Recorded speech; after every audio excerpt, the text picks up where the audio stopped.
Welcome back friends, this is Current Affairs Funda, Free Education Revolution. Subscribe our channel for regular updates. So today I will deal with the 10th of April up to 16th of April. आज हम 10 अप्रैल से लेकर 16 अप्रैल की weekly current affairs को यहाँ पर discuss करेंगे। जो भी इंपॉर्टेंट न्यूज़ हैं उसको मैंने सेक्शन वाइज आपके लिए बनाया हुआ है। So right now basically we are delivering free education to all of you. So spread the word among your all the friends. And friends, do share this video to all of them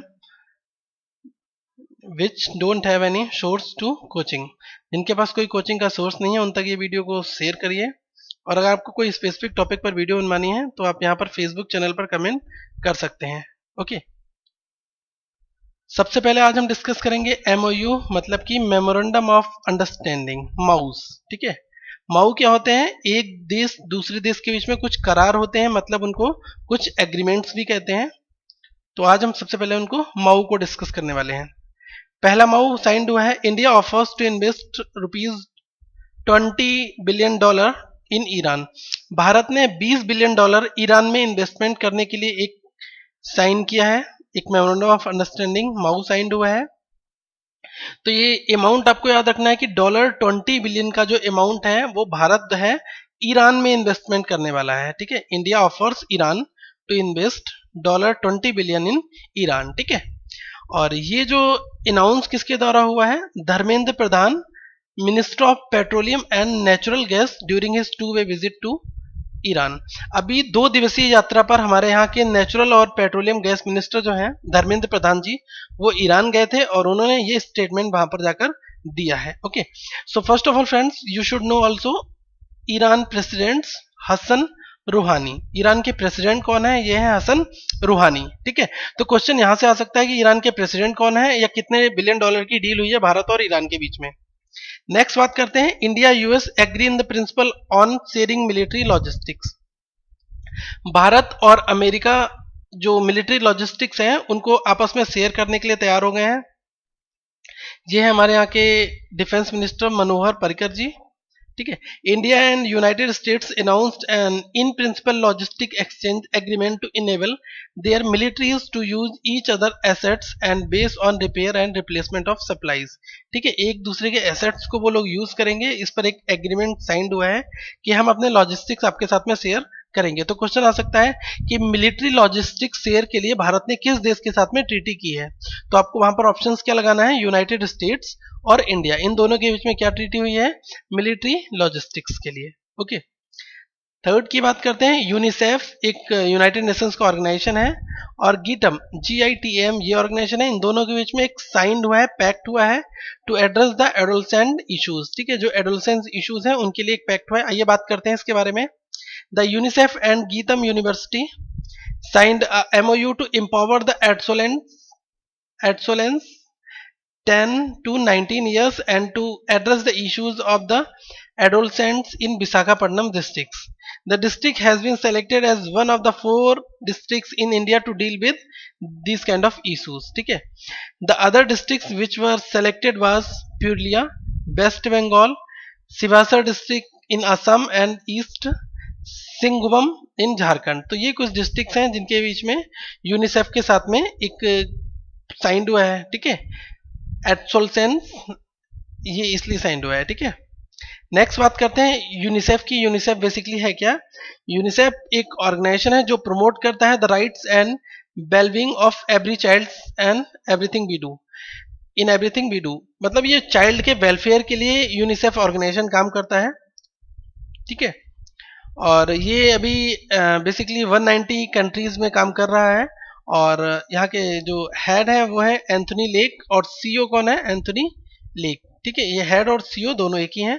founders हैं Herbert Hoover and मॉरी पेटे। ठीक है, तो ये basically क्या करता है? Focusing special effort on reaching the most vulnerable and excluded children to the benefit of all children, मतलब बच्चों के वेलफेयर के लिए यूनिसेफ काम करता है।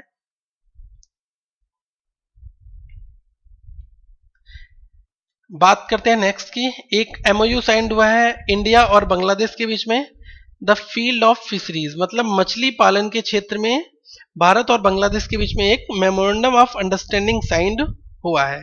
ठीक है, ये इंपॉर्टेंट है, क्वेश्चन पूछा जा सकता है यहाँ से।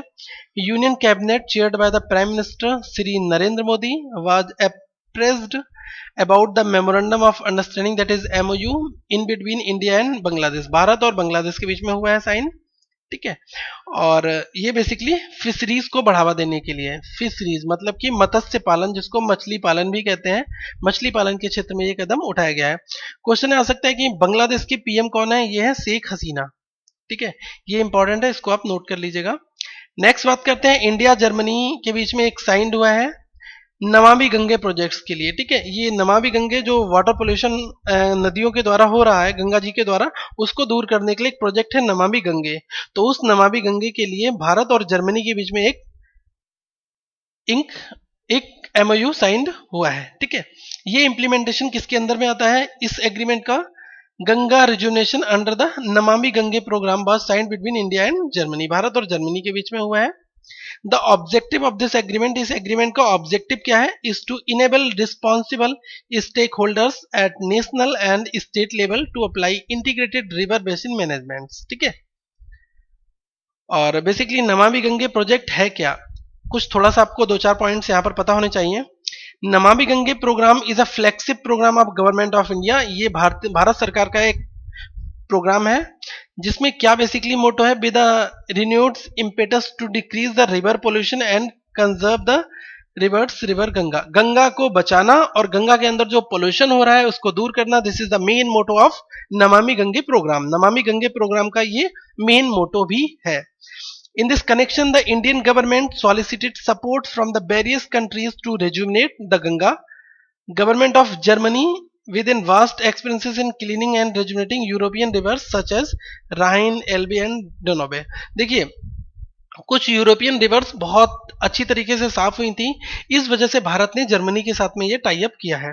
ठीक है, इसमें जर्मनी इनको टेक्नोलॉजिकल सपोर्ट देगा कि किस तरीके से गंगा को प्रोटेक्ट किया जाए और गंगा को साफ किया जाए, क्योंकि यूरोप की कुछ बहुत बड़ी फेमस नदियां हैं जैसे कि राइन रिवर। ठीक है, इन सारी नदियों को साफ करने में बहुत अच्छी भूमिका थी, इस वजह से जर्मनी के साथ में ये प्रोग्राम साइंड हुआ है। और minister of water resources Bharat में कौन मिनिस्ट्री संभालती है? ये संभालती है उमा भारती जी। फाइन, नेक्स्ट बात करते हैं, इलेक्शन कमीशन है, उन्होंने पार्टनरशिप किसके साथ में की? फेसबुक के साथ में। तमिलनाडु में भी रिसेंटली पोल्स चल रहे हैं, इस वजह से फेसबुक के साथ में हुई है। ठीक है, ये पार्टनरशिप हुई है। क्यों? देखते हैं क्यों।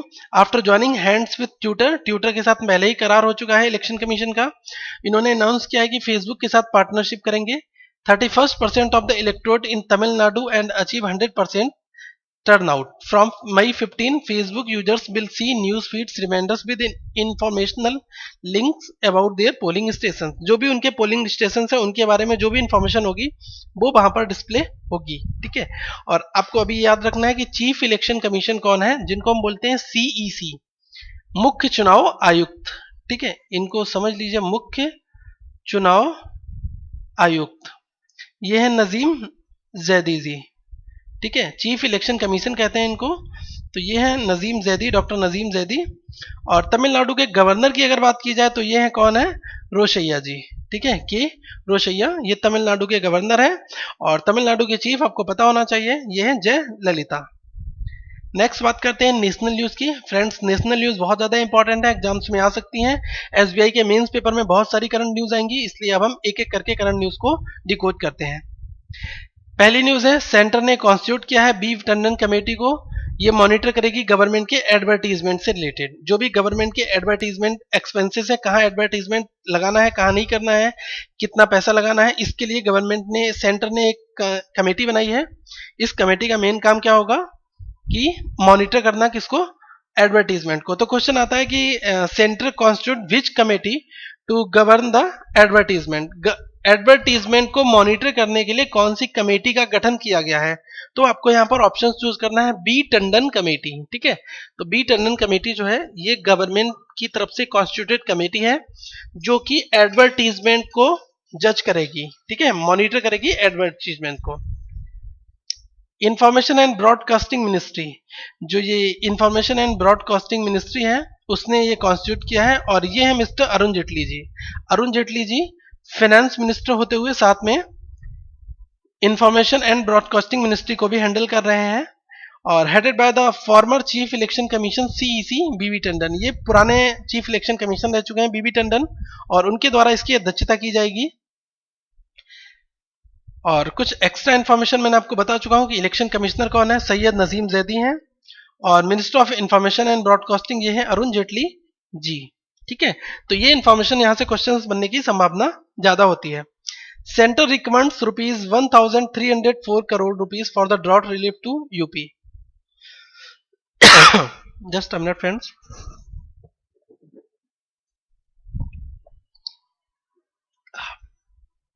सेंटर केंद्र ने 1304 करोड़ रुपए सूखे के लिए उत्तर प्रदेश में घोषणा की है। आपको पता है कुछ जगह पर सूखा बहुत ज्यादा है, जैसे कि फेमस बात की जाए तो महाराष्ट्र में एक डिस्ट्रिक्ट है लातूर डिस्ट्रिक्ट। ठीक है, लातूर डिस्ट्रिक्ट में पानी की वजह बहुत ज्यादा कमी है, वहां पर सूखा है, लोगों कुएं सूख गए हैं। ठीक है, और उसी तरीके से उत्तर प्रदेश के लिए कितना फंड रिलीफ किया गया है, 1304 करोड़ रुपए का। तो क्वेश्चन ये आ सकता है कि अभी रिसेंटली सेंट्रल ने कितने करोड़ रुपए का फंड जो है वो उत्तर प्रदेश के लिए सूखे के लिए रिलीफ में दिया हुआ है। तो ये दिया है टोटल 1304 करोड़, मतलब 1304 करोड़ रुपए का फंड। ठीक है, और ये दिया हुआ है नेशनल डिजास्टर रिलीफ फंड जो एनडीआरएफ है। ठीक है, एनडीआरएफ के अंतर्गत आता है, उस फंड से इन्होंने पैसा दिया है। आपको पता होना चाहिए नेशनल डिजास्टर रिलीफ फंड ये प्रधानमंत्री जो मिस्टर नरेंद्र मोदी जी हैं डायरेक्टली इनके अंडर कंट्रोल होता है। ठीक है, the decision has been taken by the high level committee headed by the union home minister Rajnath Singh in new Delhi. New Delhi में राजनाथ सिंह जो हमारे देश के गृह मंत्री हैं, इन्होंने ये कमेटी लेवल पर डिस्कस करने के बाद में ये घोषणा की कि हम उत्तर प्रदेश को सूखा ग्रहित होने के कारण 1304 रुपए का आर्थिक अनुदान दे रहे हैं। फाइन। नेक्स्ट बात करते हैं बीएसएनएल की। बीएसएनएल ने वाईफाई टेक्नोलॉजी टेस्ट किया है। क्यों? 1 लाख पंचायत को 1 साल में कनेक्ट करने के लिए। ठीक है, ये टेस्टिंग फेज पर चल रहा है। तो क्वेश्चन आ सकता है कि बीएसएनएल किसके साथ में टाई अप हुआ है? बीएसएनएल के साथ में वाईफाई जो वायरलेस कनेक्शंस होते हैं वाईफाई के द्वारा, ये 1 लाख पंचायत को 1 साल में कनेक्ट करने के लिए काम आगे बढ़ाया गया है।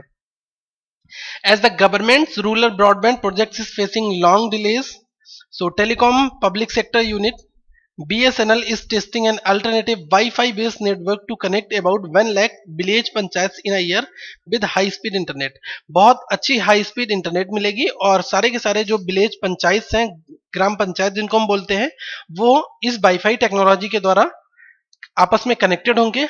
और ये वाईफाई सर्विस कौन मुहैया कराएगा? ये कराएगा बीएसएनएल के द्वारा आपको प्रोवाइड की जाएगी। ठीक है, तो यहां से क्वेश्चन बनता है कि बीएसएनएल ने बेसिकली क्वेश्चन ये बन सकता है कि 1 लाख पंचायत जो होते हैं उनके लिए कनेक्ट करने के लिए वाईफाई टेक्नोलॉजी जो अडॉप्ट होने वाली है, इसका जुम्मा किसने उठाया है? बीएसएनएल, टाटा, एयरटेल, इस तरीके से ऑप्शन हो सकते हैं।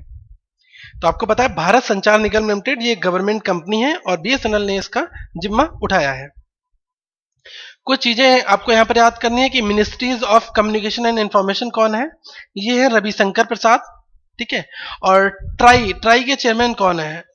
ट्राई है telecom regulatory authority of India. देखिए, जितने भी हमारे यहाँ पर जो टेलीकॉम कंपनीज हैं वो सारी की सारी रेगुलेट होती हैं, वो ट्राई के अंतर्गत आती हैं।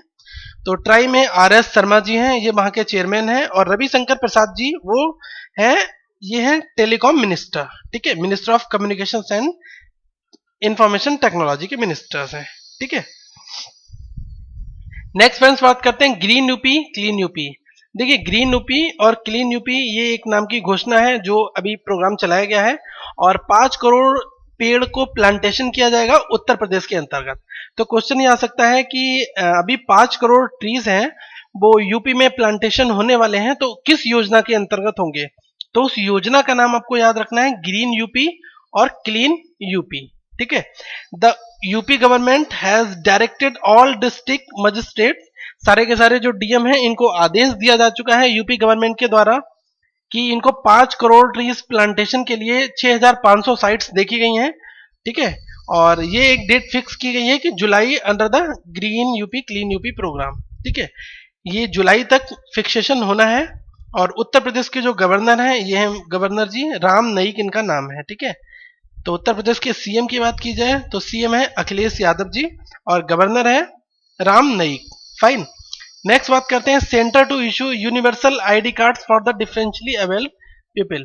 जो लोग अपने हाथ पैरों से अपंग हैं, ठीक है, वो लोग प्रॉपर या तो फिजिकल चैलेंज हैं, जिनको हम डिफरेंटली एबल्ड पीपल बोलते हैं, जो फिजिकली चैलेंज होते हैं, तो इन लोगों के लिए सेंट्रल ने एक यूनिवर्सल आईडी कार्ड इशू किया है। Union government is set to issue universal identity cards to the physically challenge people. Fine. तो क्वेश्चन ये आ सकता है कि अभी रिसेंटली ये जो कार्ड इशू हुआ है यूनिवर्सल आईडी कार्ड्स, ये डिफरेंशियली अबेल्ड पीपल के लिए किसने किया है? सेंटर ने किया है या किसी राज्य की स्टेट गवर्नमेंट ने किया है? तो ये सेंटर ने किया है। बेसिकली इसका मोटो क्या है? Besides steps were taken to provide the barrier free access to all government. यहाँ पर इनको जो गवर्नमेंट की सुविधाएं हैं ये लेने में कोई भी दिक्कत नहीं होगी, इसलिए ये यूनिवर्सल कार्ड इशू किया गया है। ठीक है। नेक्स्ट है Haryana government decided to rename Gurgaon and Mewat. Haryana की गवर्नमेंट ने गुड़गांव का नाम चेंज कर दिया है। तो बहुत इंपॉर्टेंट क्वेश्चन यहां से बन सकता है, अब इन्होंने गुरुग्राम कर दिया है। ठीक है, गुरुग्राम। और मेवात का भी नाम चेंज हुआ है, बात करते हैं। देखिए पहले गुरुगांव था, गुड़गांव, अब हो चुका है गुरुग्राम। ठीक है। Haryana government has decided to rename the Gurgaon as a Gurugram and Mewat as a Nuh. Mewat का नाम जो चेंज करके क्या रख दिया गया है? Nuh. But the decision to change the name will be placed before the Haryana cabinet before meeting sent to the union government. अभी ये प्रस्ताव यूनियन गवर्नमेंट के लिए भेजे जा चुके हैं कि इस तरीके से नाम चेंज करना है। फाइनल स्टाम्प किसकी लगने वाली है? यहाँ पर सेंट्रल की मदद से। तो क्वेश्चन यहाँ आ सकता है कि हरियाणा ने अभी रिसेंटली गुड़गांव का क्या नया नाम रखा है? गुरुग्राम रखा है। ठीक है। और मेवात का जो नाम चेंज किया है उसका क्या नाम है? नूह। ठीक है, ये आपको याद करने हैं। नेक्स्ट बात करते हैं फ्रेंड्स, ये बेसिकली हरियाणा का एक ज्योग्राफिकल कल्चर है, उसकी वजह से यहां पर ये चेंजेस लाए गए हैं। ठीक है। और ये वहां के लोकलाइट्स जो पीपल हैं उनकी हेल्प से ही ये डिसीजंस लिए गए। नेक्स्ट बात करते हैं, गवर्नमेंट ने प्लान किया है to make prescription of generic medicine mandatory. जो भी जेनरिक मेडिसिन हैं वो मैंडेटरी कर दी हैं उनके प्रिस्क्रिप्शन के लिए। हेल्थ मिनिस्ट्री ने ये कदम उठाया है, इस planning to make prescription of generic medicine mandatory for doctors of all the government hospitals. ठीक है, ये स्टेप कब लिया गया? This was states at Hansraj ग्राम Ahir, minister of state for chemical and fertilisers. जो ये मिनिस्ट्रीज हैंडल ओवर करते हैं इनके द्वारा ये कदम उठाया गया। Minister of state for chemical and fertilisers. ठीक है, इनका नाम है हंसराज गंगराम अहिर। ठीक है। नेक्स्ट बात करते हैं, फेसबुक, ट्विटर और गूगल ने ask to set up India servers. इन्होंने इंडिया सर्वर्स को सेटअप करने के लिए कदम उठाया है। Union ministry had requested internet companies like Facebook, Twitter, WhatsApp and Google to maintain servers in India. जो हमारे यहाँ की भारतीय मिनिस्ट्रीज हैं, इंडियन मिनिस्ट्रीज हैं रिस्पेक्टेड, उन्होंने गूगल कंपनी, फेसबुक, ट्विटर, इन सारी कंपनी से कहा है कि आप अपने सर्वर्स को इंडिया में सेटअप करिए। Okay, to get real time information about accounts which spreads, misbehaves and incidentally messages. ठीक है। नेक्स्ट बात करते हैं, शान ए पंजाब। शान ए पंजाब एक एक्सप्रेस है और ये भारत की ट्रेन हो गई है फर्स्ट ट्रेन जिसमें सीसीटीवी कैमरास लगाए गए हैं। तो जो मिनिस्टर ऑफ रेलवेज हैं ये हैं मिनिस्ट्री ऑफ रेलवेज, सुरेश प्रभु जी हैं। इन्होंने एक सीसीटीवी इनेबल्ड कैमरास हैं वो लगाए हैं, सीसीटीवी कैमरास ट्रेन में। उस ट्रेन का नाम है शान ए पंजाब एक्सप्रेस। तो क्वेश्चन आ सकता है कि अभी सर्वप्रथम शान ए पंजाब एक्सप्रेस में जो सीसीटीवी कैमरेज लगाए गए हैं, तो क्वेश्चन आ सकता है कि पहली कौन सी ट्रेन है जिसमें सीसीटीवी कैमरेज लगाए गए हैं? तो उस ट्रेन का नाम आपको याद रखना है शान ए पंजाब। ठीक है, शान ए पंजाब इसको हम कहेंगे। और हर एक कोच में 4 से 6 कैमरे लगाए गए हैं। ठीक है। नेक्स्ट बात करते हैं, नरेंद्र मोदी ने लॉन्च किया है विलेज सेल्फ गवर्नेंस कैंपेन। ठीक है, विलेज सेल्फ गवर्नेंस कैंपेन जो है वो नरेंद्र मोदी जी ने लॉन्च की है। इस स्कीम के अंतर्गत जानते हैं क्या है, prime minister mister Narendra Modi launch the Gram Uday se Bharatiya उदय अभियान। ठीक है, इन्होंने कहा है कि जब गांव का उदय होगा तभी भारत का उदय होगा। तो देखिए, ये तो हमारे यहाँ की बहुत सारी कमेटीज हैं, उनकी रिकमेंडेशन भी आ चुकी है कि भारत का विकास अगर आपको करना है तो पहले आपको गांव के हर एक छोटे से छोटे तबके का विकास करना होगा, तभी आप हमारे यहाँ अर्बन फील्ड्स जो है उनका विकास कर सकते हैं। तो मोदी जी ने इसी स्कीम के अंतर्गत लगाया है, एक नई स्कीम लॉन्च की है जिसका नाम है ग्रामोदय से भारतीयोदय अभियान। ठीक है, विलेज सेल्फ गवर्नेंस। ये कैंपेन कब लॉन्च की, 125 birth anniversary of doctor Ambedkar ji. Doctor Ambedkar ji की अभी रिसेंटली 125वीं जयंती समारोह मनाया गया था। तो इसमें ग्रामोदय से भारत उदय अभियान का शुभारंभ हुआ किस दिन, 14 अप्रैल को। ठीक है, 14 अप्रैल को। नेक्स्ट बात करते हैं, the main aim of this campaign to spread the awareness about the various schemes that the centre has launched keep ruling India in mind. ठीक है, जो भारतीय ग्रामीण जैसी जगहों को ध्यान में रखते हुए सेंटर स्कीम्स लॉन्च करता है, तो इसी के मुताबिक ये स्कीम है जिसका नाम है ग्रामोदय से भारतीयोदय अभियान।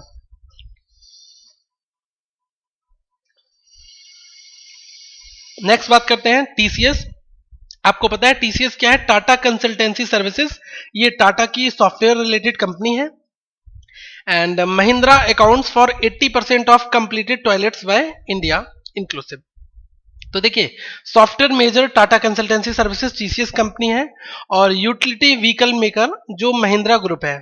ठीक है, ये टॉप लिस्ट में है कॉर्पोरेट्स की, क्योंकि इन्होंने इन्वॉल्वमेंट दिखाया है कंस्ट्रक्शन ऑफ टॉयलेट्स का कंस्ट्रक्शन करने में बहुत अच्छी भूमिकाएं दिखाई हैं स्कूल्स में अंडर द गवर्नमेंट स्वच्छ भारत अभियान इनिशिएटिव। भारत की जो यूनियन गवर्नमेंट की स्कीम है स्वच्छ भारत अभियान, इस स्कीम के अंतर्गत टीसीएस और महिंद्रा ने 80% अपने टास्क कंप्लीट कर दिए हैं कि हर एक स्कूल में टॉयलेट्स होना चाहिए इसके विषय में। Accounting to close 80% of the total toilets completed by the India inclusive. ठीक है, ये जो 80% टॉयलेट्स हैं वो कंप्लीटेड हो चुके हैं अभी तक करंटली। नेक्स्ट बात करते हैं friends, government launches carpool application. Delhi government ने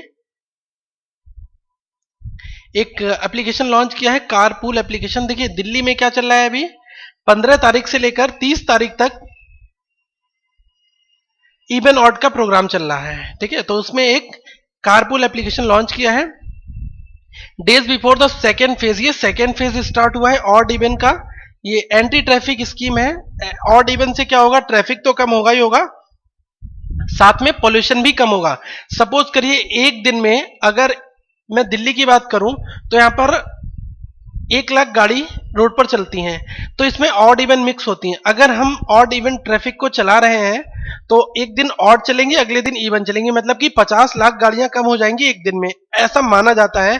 क्योंकि ये माना गया है कि दिल्ली में जितनी भी गाड़ियों का रजिस्ट्रेशन है उसमें 50% ऑड इवन की गाड़ियां हैं और 50% इवन है। ठीक है, तो एक ये दिल्ली गवर्नमेंट ने कारपूल एप्लीकेशन लॉन्च किया है, पूछो carpool app, to help the people explore carpooling options during the 15th day carpooling rationing exercise. ठीक है, ये 15 दिवसीय जो कारपूलिंग सिस्टम चलेगा ऑड इवन का, तो इसमें 15 दिन तक आप कारपूलिंग एप्लीकेशन का यूज अच्छे से कर सकते हैं। Chief minister Arvind Kejriwal is being heard in audio and video advertisement asking people to ensure that they follow the odd even rules. जो यहाँ के चीफ मिनिस्टर हैं मिस्टर अरविंद केजरीवाल जी, इन्होंने एक ऑडियो वीडियो मैसेज के जरिए जनता से पूछा है और जनता को आश्वासन दिया है और जनता को ये भी कहा है कि आप इस स्कीम को अच्छे से फॉलो करिए, क्योंकि ये स्कीम आपके फ्यूचर के लिए इंप्लीमेंट की गई है दिल्ली को सेफ और पोल्यूशन फ्री बनाने के लिए। फाइन, तो दिल्ली के चीफ मिनिस्टर कौन है, ये हैं अरविंद केजरीवाल जी। और ट्रांसपोर्ट मिनिस्टर की बात की जाए तो ये हैं गोपाल राय हैं ट्रांसपोर्ट मिनिस्टर, और दिल्ली के सीएम कौन है, केजरीवाल जी। ठीक है, और अगर बात करती है दिल्ली के लेफ्टिनेंट गवर्नर कौन है, एलजी, ये है नजीब जंग जी। ठीक है, ये 3 क्वेश्चन यहां से बन सकते हैं, ये मैंने आपको बता दिए। पीयूष गोयल ने लॉन्च किया है deep E building and E reserve auction portal. ठीक है, पीयूष गोयल कौन है, ये हमारे यहाँ के एनर्जी मिनिस्टर हैं, मतलब कि ऊर्जा मंत्रालय इनके अंडर में आता है। जो भी विद्युत विभाग है, और इसमें इन्होंने डीप ई बिल्डिंग और ई रिवर्स ऑक्शन पोर्टल ये लॉन्च किया है। The government had replaced the conventional tendering process of power purchase by the state power distributors with e-bidding platform into attempt to make bidding more efficient and transparent by the bringing power procurement contact details to the public domain। देखिए, जो भी विद्युत विभाग में विद्युत का bidding होती है, लोग इसके टेंडर्स इशू होते हैं, तो इन चीजों को ज्यादा ट्रांसपेरेंट बनाने के लिए डीप ई बिडिंग सिस्टम लॉन्च किया है। इंटरनेट के थ्रू ऑक्शंस होंगे, ठीक है, और ई रिवर्स ऑक्शन पोर्टल लॉन्च किया है। तो इसमें क्या होगा कि पहले क्या होता था, टेंडर अखबार में निकल जाता था, इश्यू होता था और कंपनियां इसको परचेस कर लेती थी, लेकिन अब ये ऑनलाइन के थ्रू करके और भी ज्यादा ट्रांसपेरेंट और इसको बहुत अच्छा पारदर्शी बनाया गया है, ठीक है। The idea is to use the portal of all forms of power purchase and trading. तो क्वेश्चन आ सकता है कि डीप ई बिडिंग जो है वो किस चीज से रिलेट करता है। ई बिडिंग एक ऐसा पोर्टल है जो कि ऑनलाइन ई ऑक्शन को प्रमोट करता है। जो भी इलेक्ट्रिसिटी के टेंडर्स इशू होंगे वो अब ई बिडिंग के थ्रू इशू होंगे। फाइन। और कौन है हमारे यहाँ के एनर्जी मिनिस्टर? ये है मिस्टर पीयूष गोयल जी, ठीक है। नेक्स्ट बात करते हैं, दिल्ली गवर्नमेंट ने बैन कर दिया है sale of all forms of the chewable तंबाकू फॉर 1 ईयर। 1 साल के लिए जो भी चबाने वाले तंबाकू प्रोडक्ट्स हैं वो दिल्ली गवर्नमेंट ने बंद कर दिए हैं। Delhi government has banned for 1 year cell. ना आप इसकी खरीदारी कर सकते हैं, ना आप इसको बेच सकते हैं।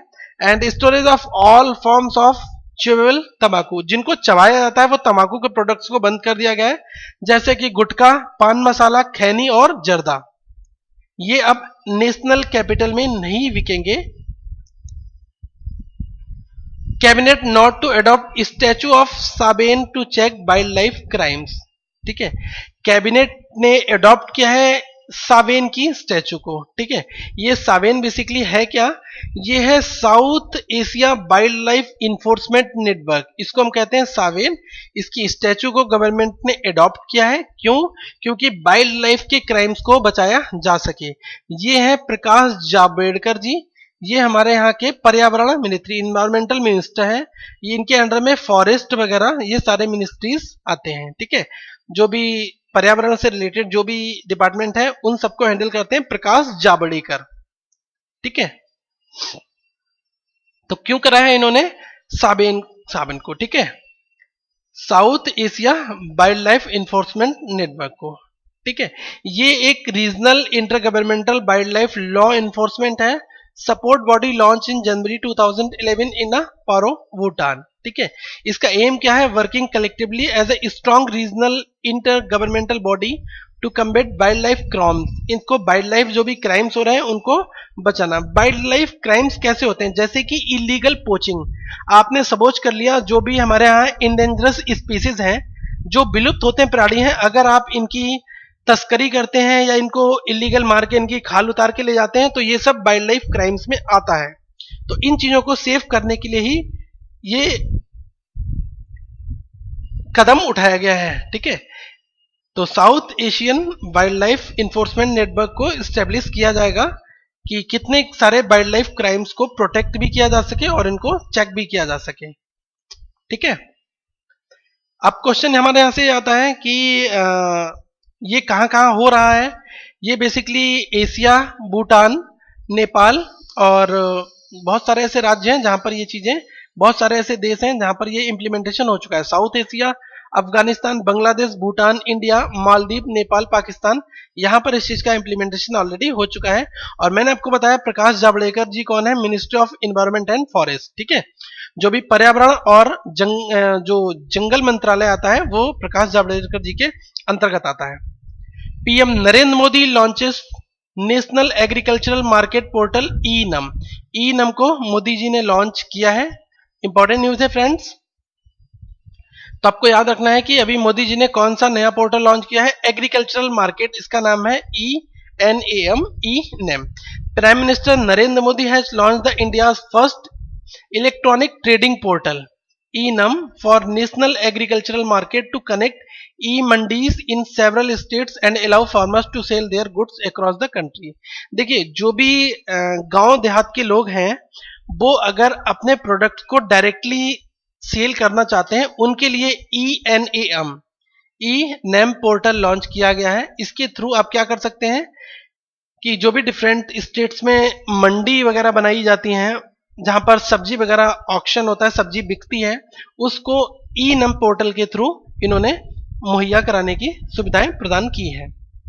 ठीक है, तो ये कहां कहां पर होगा? ये बेसिकली 8 स्टेट्स हैं जहां पर ये इंप्लीमेंटेशन होना है।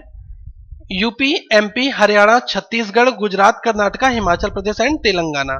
ठीक है, it is design to create a unified national market for agricultural commodities.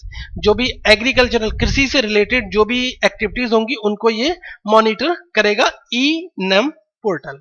ठीक है, नेक्स्ट बात करते हैं, प्रधानमंत्री नरेंद्र मोदी ने इनॉग्रेट क्या किया है? Maritime India summit 2016। तो क्वेश्चन आ सकता है कि मैरीटाइम इंडिया समिट 2016 ये कहां इनॉग्रेट हुई है? तो इसके बारे में हम डिटेल जानते हैं। Prime minister of India mister Narendra Modi has inaugurated the 2 days maritime India summit 2016। तो इसको हम MIS 2016 के नाम से भी जानते हैं। This is India's first ever maritime summit and the flagship event organized by the Union Ministry of Shipping held at a Bombay। ठीक है, ये भारत में प्रथम बार हो रहा है, फर्स्ट टाइम हो रहा है, और यहाँ पर क्वेश्चंस बनने की संभावनाएं बहुत ज्यादा बनती हैं। The summits will project vast investment opportunities in each of the Indian maritime states। देखिए, जो भी समुद्र के थ्रू व्यापार होता है, समुद्री जोन जो आता है, उसको हम मैरीटाइम प्रोजेक्ट के साथ में ही ऐड कर देते हैं। ठीक है, तो मैरीटाइम कोई नया वर्ड नहीं है। जो भी हम लोग ओशियन से जो भी व्यापार करते हैं उसको हम मैरीटाइम के अंतर्गत लाते हैं। तो मैरीटाइम इंडिया समिट 2016 भारत में हुई है, और ये जो है 50 अप्रैल मुंबई में हुई है, और कन्वेंशन एंड एग्जीबिशन सेंटर इन गुड़गांव में इसका है, और मुंबई में 14 से लेकर 16 अप्रैल तक ये समिट्स का ऑर्गेनाइजेशन हुआ। ठीक है, इसका ये एग्जीबिशन वहां पर हुआ। 50 और भी मैरीटाइम नेशंस हैं जिन्होंने यहां पर इस समिट्स में भाग लिया। ठीक है, और यहां से क्वेश्चंस बन सकते हैं। तो क्वेश्चन आ सकता है कि मैरीटाइम समिट्स MIS 2016 कहां पर हुई? तो ये हुई है फ्रेंड्स मुंबई में 14 से 16 तक। नेक्स्ट बात करते हैं, गवर्नमेंट ने सागरमाला नेशनल पर्सपेक्टिव प्लान्स को एग्जीक्यूट करने के लिए अपने कदम उठाए हैं। The government of India has release the Sagarmala national perspective plan to promote port led development in the country. Narendra Modi, prime minister of India, unveiled the programme at the inauguration of maritime India summits in Mumbai. ठीक है, जो MIS 2016 summit के time पर इन्होंने Sagarmala national perspective plan को release करने के लिए अपने जरूरी कदम इस मंत्रालय ने उठाए हैं। ठीक है, अब हम कुछ बात करते हैं सागरमाला नेशनल पर्सपेक्टिव प्लान क्या है। ये बेसिकली 4 लेवल्स का एक प्रोग्राम है। पहले लेवल में क्या है? Optimising multi model transport to reduce the cost of domestic cargo. जो भी घरेलू यातायात है उसको कम से कम करना, ऑप्टिमाइज करना। Number 2, minimising the time cost of export import cargo logistic.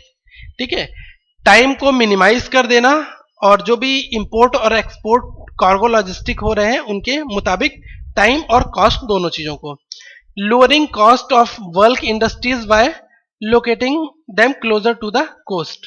जो भी कोस्टल एरिया है बिल्कुल वहां के रीजन से ही इन चीजों की कनेक्टिविटी को बनाकर जो कॉस्ट आ रही है उसको और से कम, मतलब अल्टीमेटली कॉस्ट को ऑप्टिमाइज करना। This is the main motto of Sagarmala national perspective plan. ठीक है, कुछ एक्स्ट्रा इंफॉर्मेशन की बात की जाए तो आपको पता होना चाहिए, shipping, road and transport and highways का मंत्रालय किसके अंडर में आता है? नितिन गडकरी जी के। India has a coast line of about 7500 kilometre which covers 13 state and union territories. देखिए, भारत की जो कोस्ट लाइन बाउंड्रीज हैं वो 7500 किलोमीटर की है, 7500 किलोमीटर की टोटल लेंथ है उसकी, और ये 13 स्टेट को कवर करती है। फाइन, और कोस्टल इकोनॉमिक जोन इसको हम SCEZ कहते हैं। जैसे NSEZ होता है, नेशनल स्पेशल इकोनॉमिक जोन होते हैं, उसी तरीके से NSEZ की तर्ज पर ही CEZ बनाए जाते हैं। ठीक है, नेक्स्ट बात करते हैं, intervention bye the union finance minister Shri Arun Jaitley at a G20 finance ministers. ठीक है, ये अभी आपको पता होगा G20 फिनांस मिनिस्टर्स के लिए एक जो ग्रुप है इसमें अरुण जेटली जी ने शिरकत की है। ठीक है, और ये कहां पर हुआ है, ये वॉशिंगटन डीसी में हुआ है। तो क्वेश्चन आ सकता है G20 फिनांस मिनिस्टर की मीटिंग्स कहां पर हुई, तो ये हुई वॉशिंगटन डीसी। डीसी का मतलब होता है डिस्ट्रिक्ट ऑफ कोलंबिया। ठीक है, और यहां पर अरुण जेटली जी ने भी अपना पार्टिसिपेशन दिया भारत की रिप्रेजेंटेटिव होते हुए। ठीक है, financial action task force FATF, यहां से क्वेश्चन बन सकता है कि FATF की फुल फॉर्म क्या है, या फाइनेंशियल पार्टनरशिप EPF, और foreign account tax compliance act FATCA। ठीक है, the meeting took stock of the concern effort undertaking by both sides to deepen mutual understanding and to improve the cooperation across a wide range of bilateral and multilateral issues। जो भी दो देशों के बीच में multilateral और bilateral corporation है, इनको बढ़ावा देने के लिए जो डिफरेंट देशों के फिनांस मिनिस्टर्स होते हैं उनके बीच में एक मीटिंग हुई जिसका नाम दिया है G20 finance ministers meeting. Fine, next बात करते हैं 69th Himachal day celebrated in the state. Himachal दिवस मनाया गया 69th हिमाचल डे। ठीक है, हिमाचल प्रदेश ने सेलिब्रेट किया है 69th Himachal day. On this occasion a state level function held at Ghumarwin town in Bilaspur district where chief minister Virbhadra Singh Chauhan has unfurled the national flag.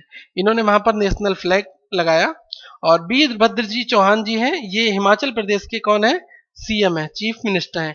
इन पर friends allegations लगे थे कि इन्होंने सेब के बागों में जो ढुलाई की है वो उसके चार्जेस जो हैं वो बहुत ज्यादा लगाए थे, और इन्होंने दिखाया था कि हमने पर्सनल व्हीकल से ढुलाई की थी, मतलब कि स्कूटर वगैरह उससे इन्होंने ढुलाई की थी, और उसमें बहुत सारे करप्शन एलिगेशंस इनके ऊपर लगाए गए हैं, और सुप्रीम कोर्ट में इनके ऊपर याचिकाएं जारी हैं इनके करप्शन प्रिवेल्स के अकॉर्डिंग। ठीक है, नेक्स्ट बात करते हैं Panagarh airbase renamed after former IAF chief Arjan Singh. IAF chief जो हैं पूर्व में रह चुके हैं जिनका नाम है अर्जन सिंह जी, इनके नाम पर पानागढ़ एयरबेस का नाम चेंज कर दिया गया है। The union government has renamed the Panagarh air force base of West Bengal as a air force station Arjan Singh. Arjan Singh के नाम पर एयरफोर्स स्टेशन का नाम रख दिया गया। इनको ये विशेष ऑनर दिया गया to the marshal of air force Arjan Singh. ये हमारे यहाँ के मार्शल एयरफोर्स रह चुके हैं, अर्जन सिंह इनका नाम है। तो क्वेश्चन आ सकता है कि अभी रिसेंटली कौन से एयरबेस का नाम चेंज किया गया है जिसका नाम अर्जन सिंह रखा गया है, तो ये है पानागढ़ एयरबेस, उसका नाम चेंज किया गया है। क्यों? क्योंकि ये पूर्व में IAF के चीफ रह चुके हैं अर्जन सिंह जी, और इनको विशेष ऑनर देते हुए ऐसा किया गया। ठीक है, और इनको lieutenant governor of new Delhi from 1989 to 1990, एक साल के लिए LG भी रह चुके हैं, दिल्ली के LG के पद पर। ठीक है, और इन्होंने बहुत महत्वपूर्ण भूमिका निभाई थी 1965 में इंडो पाकिस्तान वार, भारत और पाकिस्तान के बीच में जो युद्ध हुआ था उसमें इन्होंने बहुत महत्वपूर्ण भूमिकाएं निभाई थी, और ये 1969 को रिटायर्ड हो गए थे, and later was appointed as ambassador of India to Switzerland. Switzerland में भारत के प्रतिनिधि के तौर पर एज एम्बेसडर स्विट्जरलैंड में इन्होंने अपॉइंटमेंट लिया। नेक्स्ट बात करते हैं Indian government ranks ministers on their Twitter performance. जो ये बहुत इंपॉर्टेंट न्यूज है फ्रेंड्स, मोस्ट इंपॉर्टेंट मैं इसको कह सकता हूं। क्यों? क्योंकि मोदी जी सोशल मीडिया पर बहुत ज्यादा ध्यान दे रहे हैं। इसी के मुताबिक उन्होंने अपने मिनिस्ट्रीज की एक रैंक बनाई है कि ट्विटर पर किसकी क्या परफॉर्मेंस है, किसके कितने ज्यादा फॉलोअर्स हैं। तो पहला नंबर किसका आया है? सुषमा स्वराज जी का, ये फॉरेन मिनिस्ट्री हैंडल करती हैं, रैंक 1 है इनकी। और सुरेश प्रभु जी हैं, ये रेलवे मिनिस्टर हैं, रैंक 2 है। और पीयूष गोयल जी हैं, पावर मिनिस्टर हैं, रैंक 3 पर आते हैं। और महेश शर्मा जी ये टूरिज्म मिनिस्टर हैं, cultural and tourism minister, number 4 पर आते हैं। और इनके अंदर में एक मंत्रालय और आता है, उसका नाम है civil aviation ministries of state. ठीक है, जो राज्यों के सिविल एविएशन मिनिस्ट्रीज हैं वो महेश शर्मा जी के अंडर में आता है। और लास्ट पोजीशन है जयंत सिन्हा जी की, ये minister of state finance minister है, नंबर 5 पर आते हैं। ठीक है, तो पहली पोजीशन सुषमा स्वराज की है, दूसरी सुरेश प्रभु की है, और उसके बाद में थर्ड, फोर्थ एंड फिफ्थ ये पोजीशंस हैं। ठीक है, ये मंत्रालय आप यहां से याद कर सकते हैं, आपको एक नंबर यहां से मिल सकता है एग्जाम्स में। झारखंड की गवर्नमेंट ने लॉन्च किया है भीमराव अंबेडकर आवास योजना फॉर विडोज, जो भी विधवाएं हैं उनके लिए इन्होंने एक नया कदम उठाया है, भीमराव आवास योजना। इसके अंतर्गत जो भी आवास हैं वो दिए जाएंगे विधवाओं के लिए। ठीक है, और ये है वहां के सीएम। ठीक है, इनका नाम है Raghubar Das ji. Raghubar Das, the chief minister of Jharkhand, has launch the Bhimrao Ambedkar Awas Yojana. केवल आप इतना याद रख लीजिए कि झारखंड में अभी रिसेंटली भीमराव अंबेडकर आवास योजना किसके लिए लॉन्च की गई, विधवाओं के लिए, और किस राज्य ने लॉन्च की, ये लॉन्च की झारखंड ने। ठीक है, झारखंड के सीएम कौन है, रघुबर दास जी। नेक्स्ट फ्रेंड्स, अब हम बात करते हैं कुछ नए अपॉइंटमेंट्स की, ये इंपॉर्टेंट है। न्यू अपॉइंटमेंट्स कौन कौन से हैं, आइए हम बात करते हैं। पीपी पांडे का अपॉइंटमेंट हुआ है as in charge of Gujarat के डीजीपी के तौर पर। तो ये है पीपी पांडे जी, और ये गुजरात के नए डीजीपी हैं। ठीक है, पीपी पांडे एक सीनियर आईपीएस अफसर है इंडियन पुलिस सर्विसेज में, और इनका अपॉइंटमेंट किया गया है डीजीपी गुजरात। ठीक है, और पांडे जो है 1980 बैच के आईपीएस अधिकारी हैं, और ये गुजरात कैडर से इन्होंने आईपीएस क्वालिफाई किया था, and currently out on bail of controversial Ishrat Jahan fake encounter case. देखिए, Ishrat Jahan fake encounter case में इनका नाम आया हुआ था, और उसके बाद ये थोड़े दिन जेल काट के भी आए, और फाइनली अब ये बेल पर अभी हैं बाहर पर। ठीक है, बेल पर है, और इनको वहां का डीजीपी बनाया गया। ठीक है,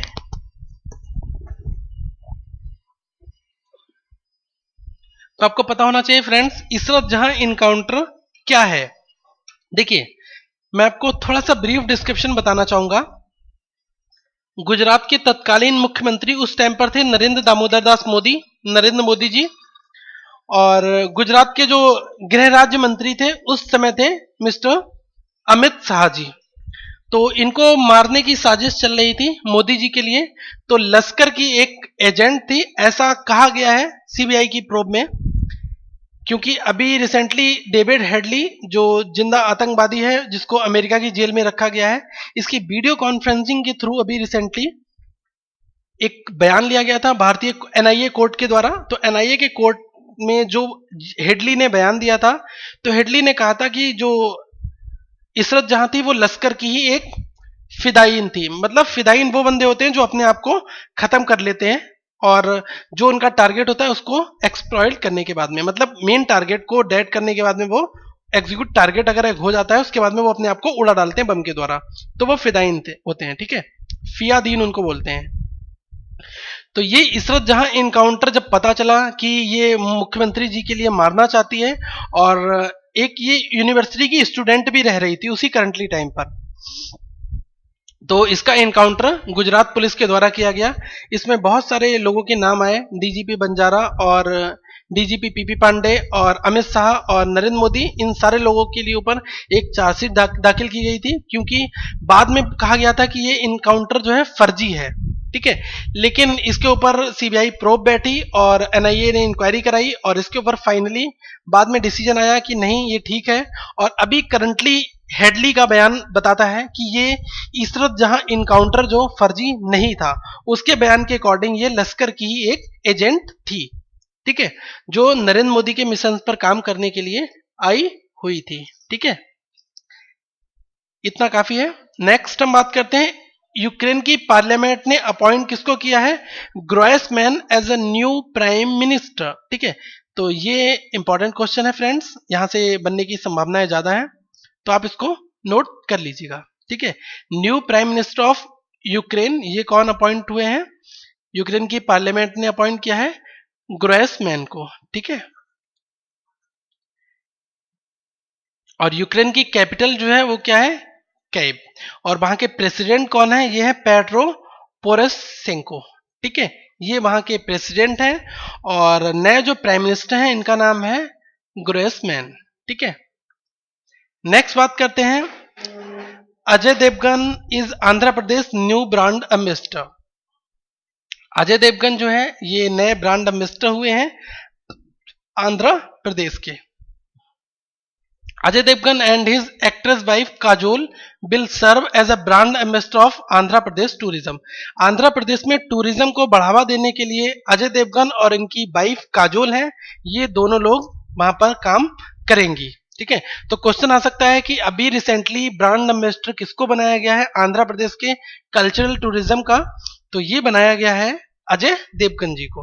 ठीक है, और आंध्र प्रदेश की कैपिटल क्या है, ये है अमरावती, और वहां के गवर्नर कौन है, ये है ESL नरसिम्हन जी। ठीक है, तो ये कुछ इंपॉर्टेंट चीजें हैं जो आपको याद करनी है। नेक्स्ट बात करते हैं Paytm's Vijay Shekhar Sharma to the head of IAMAI payments bank group. देखिए ये बहुत टॉप लीडिंग बहुत फेमस पर्सनालिटी होते जा रहे हैं विजय शेखर शर्मा, BS शर्मा जी। ये कौन है, ये पेटीएम के मालिक हैं, पेटीएम के CEO भी हैं, पेटीएम के मैनेजिंग डायरेक्टर भी हैं, तो पेटीएम के फाउंडर भी हैं, और विजय शेखर शर्मा जी इनका नाम है। और अब ये न्यूली फॉर्म्ड पेमेंट बैंक्स का जो ग्रुप है उसकी इंडस्ट्रियल बॉडी है जिसका नाम है internet and mobile association of India IAMAI। इसके ये चेयरमैन बनाए गए हैं, इसके हेड बनाए गए हैं। ठीक है, और ये पेटीएम के फाउंडर भी हैं। पेटीएम कंपनी जो है वो किसके अंडर में आती है, ये आती है 197 कम्युनिकेशंस लिमिटेड के अंतर्गत आती है ये कंपनी। ठीक है, नेक्स्ट बात करते हैं Mary Kom named as a AIBA ambassador for women's world championship. ठीक है, मैरी कॉम को AIBA का एम्बेसडर बनाया गया है, AIBA's ambassador for women's world championship. ठीक है, आपको मैं एक न्यूज और दे दूं, मैरी कॉम को अभी राज्यसभा के थ्रू एंट्री दी गई है as a member of parliament. ठीक है, राज्यसभा में ये बीजेपी के एंड से अब ये MP का पदभार संभाल लिया है इन्होंने। Indian women boxer MC Mary Kom, ठीक है, ये इनका नाम है, और इनको AIVA जिसका नाम है इंटरनेशनल बॉक्सिंग एसोसिएशन, ठीक है, इसमें इन्होंने बर्ड्स चैंपियनशिप का एम्बेसडर बनाया गया है। ठीक है, नेक्स्ट बात करते हैं फ्लिपकार्ट के chief product officer Puneet Soni, इन्होंने वहां से फ्लिपकार्ट को छोड़ दिया है। ठीक है, और ये बिन्नी बंसल जी की बहुत टॉप कंपनी है। ठीक है, सचिन बंसल और बिन्नी बंसल दो IIT दिल्ली के स्टूडेंट्स रह चुके हैं, और पहले ये अमेजॉन में एज अ सॉफ्टवेयर इंजीनियर काम करते थे। उसके बाद में इन्होंने अपना खुद का स्टार्टअप लॉन्च किया जिसका नाम रखा फ्लिपकार्ट। तो वहां से ये पुनीत सोनी जी हैं, इन्होंने क्वाइट कर दिया है as a CPO chief product officer के तौर पर। Centre appoints finance secretary Ratan Watal as a liaison officer with JNK। देखिए फिनांस सेक्रेटरी रतन वत्तल ये रह चुके हैं, इनको अपॉइंट किया गया है as the liaison officer to the working between Jammu and Kashmir government and central government. ठीक है, जम्मू एंड कश्मीर गवर्नमेंट और सेंट्रल गवर्नमेंट के बीच में जो हमारे यहाँ ये फिनांस सेक्रेटरी थे रतन वत्तल, अब इनको वहां का लेजन ऑफिसर बना दिया गया है, जो इन दोनों राज्य मतलब सेंटर स्टेट और केंद्र के बीच में एज अ लेजन ऑफिसर का काम करेंगे। दीपक कश्यप को अपॉइंट किया गया है एंटी करप्शन ऑफिशियल इन BSNL। BSNL में बढ़ते हुए जो भी भ्रष्टाचार करप्शन के चार्जेस फ्रेम होते हैं उनको रोकथाम करने के लिए एंटी करप्शन ऑफिशियल की जो हेड है ब्रांच में, वहां पर इनको दीपक कश्यप जी को बना दिया गया है। कौन, वहां का हेड। ठीक है, railway service officer Deepak Kashyap was appointed as a chief vigilance officer CBO। ये सत्कर्ता आयोग जो होता है ना, सत्कर्ता डिपार्टमेंट, ये वहां पर जो भी करप्शन से रिलेटेड गतिविधियां होंगी उनको उजागर करेंगे, और जो उसमें पाए जाएंगे उनके खिलाफ तत्कालीन कदम उठाए जाएंगे। Meeran Borwankar appointed as the new director general of BPRD by the government of India. Government of India के द्वारा मीरन बोरबंकर को अपॉइंट किया गया है नया डायरेक्टर जनरल। ठीक है, महाराष्ट्र कैडर की IPS अधिकारी हैं ये, और इनका अपॉइंटमेंट हुआ है डायरेक्टर जनरल DG के तौर पर bureau of police research and development, that means BPR&D। ठीक है, ये आपको याद रखना है कि किसका अपॉइंटमेंट यहां पर हुआ है। और पहले इन्होंने एंटी टेररिज्म स्क्वाड ATS जो है वहां पर इन्होंने काम कर चुकी हैं महाराष्ट्र में। एटीएस का बेसिकली काम क्या होता है, जो भी बड़े से टेररिस्ट ग्रोह होते हैं राज्यों के अंदर जो सक्रिय होते हैं उन पर नकेल कसना, उनको कब्जे में लेना और जरूरत पड़ने पर उनका इनकाउंटर भी कर देना।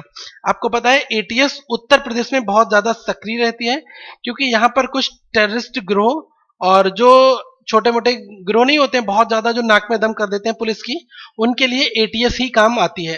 ठीक है, इसको हम बोलते हैं एंटी टेररिज्म स्क्वाड, एटीएस। ठीक है, ये एटीएस का गठन क्यों किया गया था? देखिए, उत्तर प्रदेश में एक बहुत ही सक्रिय ग्रोह था, तो उस ग्रोह ने क्या कर रखा था, पुलिस को बहुत ज्यादा परेशान कर रखा था। जगह जगह किसी चौकी पर उठा के किसी एसएचओ का इनकाउंटर, एसएचओ को उठा ले जाना, गोली मार देना। इस वजह से इन सब को रोकने के लिए जब पुलिस नाकाम होती थी तो बहुत जाबाज सिपाहियों का एक गुट बनाया गया, उसको नाम दिया गया एंटी टेररिज्म स्क्वाड। ठीक है, एटीएस। अगर किसी भी राज्य में कोई भी टेररिस्ट ग्रुप अगर अटैक कर देता है, सपोज करिए, तो सबसे पहले एटीएस वहां पर पहुंचकर अपनी पकड़ बनाएगी और साथ में साथ जो ब्लैक कमांडोज हैं, एनआईए के जो हैं और भी हैं हमारे यहाँ की जो टॉप लेवल सिक्योरिटीज हैं, वो भी वहां पर पहुंचेंगे। लेकिन अगर छोटा मोटा अटैक है तो उसको एटीएस हैंडल कर सकता है। ठीक है, लाबा इंटरनेशनल अनाउंस किया है, महेंद्र सिंह धोनी को ब्रांड एम्बेसडर बनाया है। तो ये है महेंद्र सिंह धोनी, हमारे यहाँ के ओडीआई वनडे क्रिकेट इंटरनेशनल के कैप्टन भी हैं, और इनको लावा जो मोबाइल कंपनीज है इसका ब्रांड एम्बेसडर बनाया गया है। तो क्वेश्चन यहां से आ सकता है कि लावा का ब्रांड एम्बेसडर किसको बनाया गया? तो आपको ध्यान रखना है महेंद्र सिंह धोनी को। यूक्रेन के prime minister Arseniy Yatsenyuk to resign, वहां के जो यूक्रेन के प्राइम मिनिस्टर हैं उन्होंने रिजाइन दे दिया क्योंकि नए प्राइम मिनिस्टर आ चुके हैं। मैंने अभी आपको पीछे उनका नाम भी बताया था। ठीक है, तो ये आप समझ वहां से सकते हैं। यूक्रेन के प्रेसिडेंट कौन है? Petro Poroshenko. और यूक्रेन की करेंसी क्या है? यूक्रेनियन हेरवानिया। ठीक है, ये वहां की करेंसी है। हरियाणा के नए लोकायुक्त कौन है? ये है एनके अग्रवाल जी। देखिए, मैं आपको बताना चाहूंगा लोकायुक्त का बेसिकली काम क्या होता है।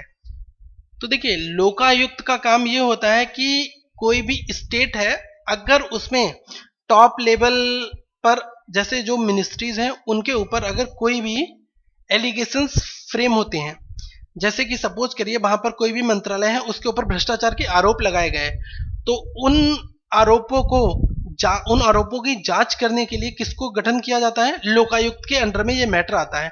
लोकायुक्त अपनी रिपोर्ट में अपनी रिकमेंडेशन देगा कोर्ट को कि क्या ये फैसला ठीक है, इनके ऊपर चार्जेस फ्रेम जो हुए हैं क्या ये ठीक है या नहीं है, उनके ऊपर ही कोर्ट अपने डिसीजन सुनाएगा। और लोकायुक्त के बाद पूरे पूरे अधिकार होते हैं कि वो किसी के खिलाफ भी जो चार्जेस में फ्रेम है, जिनके खिलाफ चार्जेस फ्रेम हुए हैं, उनके खिलाफ एफआईआर के ऑर्डर्स दे सके। ठीक है, तो लोकायुक्त एक तरह से लोकपाल होता है, वो इंडिपेंडेंट होता है, उसके ऊपर किसी का भी जोर नहीं चलेगा, ऐसा कहा गया है, लेकिन ऐसा सीरियसली होता नहीं है। तो हरियाणा के नए लोकायुक्त कौन बनाए गए हैं? एनके अग्रवाल जी। और ये जो एनके अग्रवाल बनाए गए हैं, ये लोकायुक्त वही पर्सन बन सकता है जो हाईकोर्ट वगैरह का जज रिटायर्ड वगैरह हुआ हो, मतलब एक टॉप जुडिशियर में रह चुका हो। ठीक है, उसके पास में जजमेंट देने की पावर्स हो और वो किसी ना किसी कोर्ट में एज अ टॉप लेवल पर वर्क कर चुका हो। तो फॉर्मर चीफ जस्टिस सीजीआई हैं छत्तीसगढ़ के हाई कोर्ट के, इनका नाम है एनके अग्रवाल जी, और ये लोकायुक्त बनाए गए हैं हरियाणा के। ठीक है, Virat Kohli named as a brand ambassador of premier futsal football league. ठीक है, ये बहुत इंपॉर्टेंट है क्योंकि देखिए हमारे देश में फुटबॉल के लिए ज्यादा बढ़ावा नहीं मिल पा रहा है, इसलिए जो टॉप लेवल हमारे यहाँ स्पोर्ट्समैन हैं इनको उन चीजों के साथ में एसोसिएट किया जा रहा है जिससे कि और भी स्पोर्ट्स को बढ़ावा मिले। तो PFFL जो होने वाला है प्रीमियर फुटसल फुटबॉल लीग, इसके नए ब्रांड एम्बेसडर बनाए गए हैं विराट कोहली। ठीक है, और ये 15 से 24 जुलाई 2016 के बीच में होगा। World's first multinational futsal league है जिसका नाम है ये, और इसके विराट कोहली ब्रांड एम्बेसडर है। ठीक है, नेक्स्ट बात करते हैं इसके चेयरमैन कौन है, और ये है जेवियर ब्रिटो। ठीक है, तो ये आप याद कर लीजिएगा यहां से। Hemant Kumar Ruja appointed as a CFO of Indus Towers. Indus Towers के सीएफओ कौन है? चीफ फाइनेंशियल ऑफिसर, ये है हेमंत कुमार रूजा जी। ठीक है। Indus Towers, the country's largest telecom tower company, has announced the appointment of mister Hemant Kumar Ruia. ठीक है। हेमंत कुमार, इनका नाम है Hemant Kumar Ruia, as the chief financial officer of the company. ठीक है। और जो इनका अपॉइंटमेंट हुआ है, ये हुआ है कौन सी कंपनी में? ये टावर से रिलेटेड कंपनी है। ठीक है। इंडस टावर, आपने देखा होगा जो मोबाइल के बड़े बड़े से टावर बनाए जाते हैं। ठीक है। तो उन टावर्स को रिलेट कौन कंपनी किसके अंदर में आते हैं? इंडस टावर्स में। ठीक है।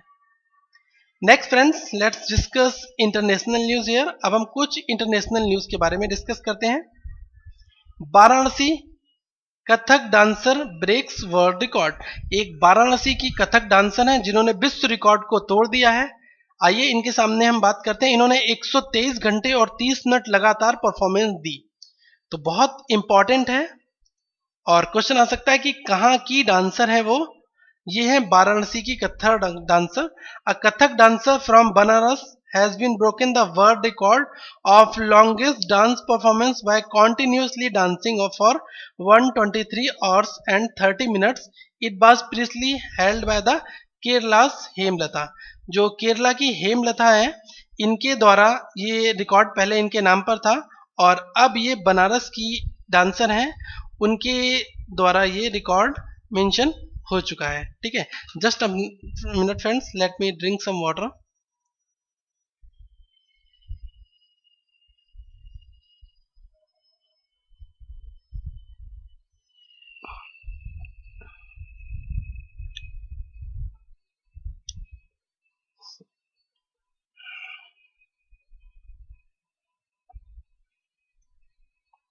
Okay fine.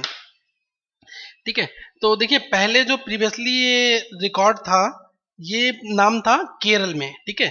केरल की हेमलता थी, उनके नाम पर ये रिकॉर्ड था और अब ये रिसेंटली बनारस की जो ये कथक डांसर हैं, इनके नाम पर हो चुका है। और ये अपने आप में बहुत बड़ी उपलब्धि है कि 123 घंटे 30 मिनट तक इन्होंने लगातार परफॉर्मेंस दी। इस वजह से इनके नाम पर ये विश्व रिकॉर्ड अर्जित हुआ। ठीक है। तो क्वेश्चन ये पूछा जा सकता है कि किस जगह की हैं वो और कितने टाइम तक उन्होंने ऐसा किया। ठीक है। इनका नाम आप और यहाँ पर नोट डाउन कर लीजिएगा, नाम मैंने मेंशन नहीं किया है। इनका नाम है सोनी चौरसिया। ठीक है। ये नाम बहुत इंपॉर्टेंट है, सोनी चौरसिया जी हैं ये। ठीक है फ्रेंड्स। और ये है Kyrgyzstan prime minister Temir Sariyev resigns. इन्होंने रिजाइन कर दिया है वहां से। ठीक है। तो आपको याद रखना है, Temir Sariyev resigned after a parliamentary commission accused his cabinet of corruption. इनके ऊपर भ्रष्टाचार के जब चार्जेस लगाए गए तो उसके बाद में इन्हें वहां से अपना त्यागपत्र देना पड़ा। ठीक है। तो ये नए वहां के प्रेसिडेंट कौन है किर्गिस्तान के? एल्माजबेक एटम वेब। ठीक है। और वहां की कैपिटल क्या है? बिश्केक। ठीक है। नेक्स्ट बात करते हैं G7 ग्रुप 7 जो है, वहां के foreign ministers meet held in Hiroshima, Japan में वहां पर मिले हैं। देखिए, पहले ये ग्रुप G8 के नाम से जाना जाता था, ग्रुप 8। लेकिन जब रसिया यहां से बाहर हो गया तो अब ये G7 के नाम से जाना जाता है। और G7 foreign ministers meeting is one of the ministerial meeting that hold in the advance of the G7 summits in Hiroshima on 10th and 11th April. Hiroshima अपने आप में बहुत फेमस है क्योंकि हिरोशिमा पर एक बम फेंका गया था सेकेंड वर्ल्ड वॉर के टाइम पर। अमेरिका ने ये बम गिराया था। ठीक है। और G7 जो मिनिस्टर्स की मीटिंग है वो कहां पर हुई है? हिरोशिमा में। ये फॉरेन मिनिस्टर्स वहां के जो हैं उनकी मीटिंग हुई है कहां पर? हिरोशिमा में। ठीक है। It is the first of 10 related ministerial meetings held leading up to the Ise Shima summits. ठीक है। बस आपको इतना याद रखना है कि ये जो मीटिंग कहां पर हुई है, G7 Hiroshima foreign ministers meeting 2016। ठीक है। नेक्स्ट बात करते हैं पनामा पेपर्स के बारे में। तो पनामा पेपर्स में अभी मैं आपको थोड़ी डिटेल्स के बारे में बताता हूं। India to attends OECD meet in Paris. ठीक है। पनामा पेपर्स की बात अगर की जाए तो देखिए पनामा पेपर्स है क्या, एक कंट्री है जिसका नाम है पनामा, और वहां पर पनामा सिटी वहां की कैपिटल है, पनामा सिटी। तो हुआ क्या बेसिकली, बहुत देशों के बड़े बड़े रसूखदार लोगों ने अपने पैसे को गलत तरीके से उन देशों में प्रोजेक्ट्स पर इन्वेस्टमेंट कर दिया। ठीक है, ऐसा करने वालों में हमारे यहाँ के बहुत सारे लोगों के नाम हैं, जैसे कि अमिताभ बच्चन जी। ठीक है, अमिताभ बच्चन जी भारत के। और रसिया की बात की जाए तो ये हैं वहां के बलमदीर पुतिन जी, और पाकिस्तान के नवाज शरीफ। ऐसे महान महान लोगों के, ये महान हस्तियां जो हैं, इन्होंने पनामा में इनके नाम से आए हैं। वहां पर अप्रॉक्स 1.5 लाख 1.5 लाख डॉक्यूमेंट्स जो हैं वो रिलीज हुए हैं, लीक हुए हैं। वहां के कोई ऑफिशियल्स ने डॉक्यूमेंट्स रिलीज किए थे और उनमें नाम आया कि ये बड़े बड़े रसूखदारों का पैसा यहाँ पर लगाया गया है। तो सबसे पहला क्वेश्चन ये बनता है कि क्या इन्होंने टैक्सेशन का वायलेशन किया, इसके रिगार्डिंग एक कमेटी का भी गठन किया जा चुका है। ठीक है, तो यही टोटल पनामा पेपर्स के लीक का मटेरियल घूम रहा है। ठीक है, तो गवर्नमेंट ऑफ इंडिया ने डिसीजन लिया है कि participate after its receive the invite last week from the Paris based body. ठीक है, India to attend OECD meet in Paris. Paris में जो ओईसीडी की मीटिंग होने वाली है, मतलब कि organisation for economic cooperation and development. ठीक है, ये पेरिस में होने वाला है, इसमें भारत पार्टिसिपेट करेगा। ठीक है, और अब हम बात करते हैं top 5 global famous persons in the list. इसमें अगर बात की जाए तो जो अर्जेंटीना के बहुत महान खिलाड़ी हैं जिनका नाम है लायनल मेसी, उनका भी यहाँ पर नाम आया हुआ है पनामा लीक्स में। ठीक है, जो पनामा पेपर्स लीक हुए हैं, इसमें मॉरिक्यो मैक्री, ये अर्जेंटीना के प्रेसिडेंट हैं, इनका नाम है। और सर्जी लोर्जिन, ये हैं prime minister of the Iceland, इनका भी नाम है। और सलमान बिन अब्दुल अजीज, ये सऊदी अरबिया के किंग हैं, इनका भी नाम है। और शेख खलीफा बिन जैयद सुल्तान, ये यूएई के प्रेसिडेंट हैं, इनका भी नाम है वहां पर। ये 5 ग्लोबल पर्सनालिटीज हैं जिनके इस लिस्ट में नाम आए हुए हैं। ठीक है, और ये basically tax haven is a country that offers foreign individuals and businessman little or no tax liability in politically and economically stable environment. देखिए पनामा में बेसिकली क्या हुआ कि ये टैक्स हेवन कंट्रीज माने जाते हैं, और यहाँ पर अगर आप पैसा लगाते हैं तो आपको टैक्सेशन बहुत ना के बराबर ही जाता है आपका। ठीक है, तो इस वजह से ही इन्होंने वहां पर पैसा अपना इन्वेस्ट किया। लेकिन क्वेश्चन ये बनता है क्या इन्होंने टैक्सेशन का वायलेंस किया। ठीक है, ये सारी चीजों के लिए ही एक कमेटी गठित की गई है। और अगर मैं फेमस इंडियन की बात की करूं तो इसमें अमिताभ बच्चन और ऐश्वर्या राय बच्चन, इन दोनों के नाम आए हुए हैं। कुशाल पाल सिंह के नाम है, और डीएलएफ के ऑनर हैं, और उनके 9 फैमिली मेंबर्स हैं। ठीक है, ये सारे लोगों के नाम यहाँ पर आए हुए हैं कि इन्होंने। और विनोद अदानी इंडस्ट्रियलिस्ट हैं, गौतम अदानी के एल्डर ब्रदर हैं, इनके नाम भी यहाँ पर आए हुए हैं कि इन्होंने पनामा में अपना इन्वेस्टमेंट किया हुआ है। ठीक है, नेक्स्ट बात करते हैं फ्रेंड्स, इंडिया की 44th रैंक है इन 2016 ग्लोबल कनेक्टिविटी इंडेक्स में। Digital India seen as a drivers of growth. ठीक है, तो भारत की 44 नंबर की रैंक है 2016 ग्लोबल कनेक्टिविटी इंडेक्स में। तो बस आपको याद रखना है कि ग्लोबल कनेक्टिविटी इंडेक्स में भारत की कितनी रैंक है, ये है number 44th।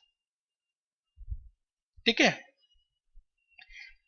Nehru becomes 189th members of IMF World Bank. Most important questions for the IBPS clerk. ये जो SBI क्लर्क का एग्जाम्स होने वाला है उसके लिए बहुत ज़्यादा इंपॉर्टेंट न्यूज़ है। देखिए IMF क्या है, इंटरनेशनल मॉनिटरी फंड एक ऑर्गेनाइजेशन है। ठीक है, और ये फाइनेंशियली हेल्प करता है देशों की, और इसको हम world bank, IMF world bank, इन दोनों की मेंबरशिप जो है वो 189th नंबर की किसको दी गई है, नौरू को। ठीक है, ये बहुत छोटा साउथ पैसिफिक आइसलैंड है जिसका नाम है नौरू, और ये 189th मेंबर बन गया है IMF का और वर्ल्ड बैंक का। ठीक है, तो आपको याद रखना है इसके बारे में कि अभी recently 189 member country of IMF और वर्ल्ड बैंक ये कौन है? ये है नेहरू, ठीक है, नौरू। नेक्स्ट बात करते हैं इंडिया की। India was world's largest remittance received in 2015। Bharat को सबसे ज्यादा रेमिटेंस रिसीव्ड हुआ है 2015 में। India remained the world's largest recipients of the remittance from abroad 2015 despite $1 billion drop from the previous year, the first such decline since 2009। ठीक है, ये सब इकोनॉमिकल न्यूज हैं। World bank and AIB signs first cofinancing framework agreements. World bank और AIIB, ठीक है, आपको पता है AIIB ये चाइना में एक बैंक है और ये म्यूचुअल कॉर्पोरेशन के लिए काम करती है। इसके बीच में वर्ल्ड बैंक और AIIB में एक को फाइनेंसिंग फ्रेमवर्क एग्रीमेंट्स हुआ है। तो वर्ल्ड बैंक के ग्रुप प्रेसिडेंट कौन है? Jim Yong Kim. और एशियन इंफ्रास्ट्रक्चर इन्वेस्टमेंट बैंक, जिसको हम AIIB कहते हैं, इन दोनों के बीच में ये टाई अप हुआ है, फाइनेंसिंग फ्रेमवर्क एग्रीमेंट्स, ठीक है। तो क्वेश्चन आ सकता है कि वर्ल्ड बैंक के CEO कौन है? ये है जिम योंग किम, ठीक है। और 188 कंट्रीज हैं IBRD और 173 कंट्रीज हैं IDA के, ठीक है। तो वर्ल्ड बैंक में अब 189 की जगह +1 कंट्रीज हो चुका है, 189 हो चुके हैं। और कौन नया ऐड हुए हैं? नेहरू, ठीक है, जो मैंने अभी आपको पीछे बताया अभी। About Asian infrastructure investment bank, अगर हम AIIB की बात की जाए, ये चाइनीज बेस्ड बैंक है और multilateral development bank conceived for the 21st century. Jin Liqun जो है ये वहां के प्रेसिडेंट हैं, ठीक है। और भारत और US ने एक collaborate on tackling offshore tax evasion. देखिए, भारत और US ने एक तरीके से हम पैक्ट साइन कह सकते हैं, टैकलिंग ऑफशोर टैक्स के लिए एक पैक्ट साइन किया है आपस में, तो भारत और US के बीच में, ठीक है। India and US have agreed to enhance collaboration of tackling offshore tax evasion and increase the cooperation in sharing of cross border tax information, ठीक है। कुछ एक्स्ट्रा इंफॉर्मेशन की बात की जाए, foreign account tax compliance act क्या है? FATCA। इसका बात, इसकी फुल फॉर्म आपको याद होनी चाहिए कि फैटका को क्या कहते हैं। ये होता है foreign account tax compliance act, ठीक है। ये फुल फॉर्म आपके एग्जाम्स में पूछी जा सकती है। और US ट्रेजरी सेक्रेटरी कौन है? Mister Jacob J. ल्यू हैं। और economic and financial partnership EPFW, ठीक है। नेक्स्ट बात करते हैं कनाडा की rank. Canada ranks near bottom on UNICEF fairness report card.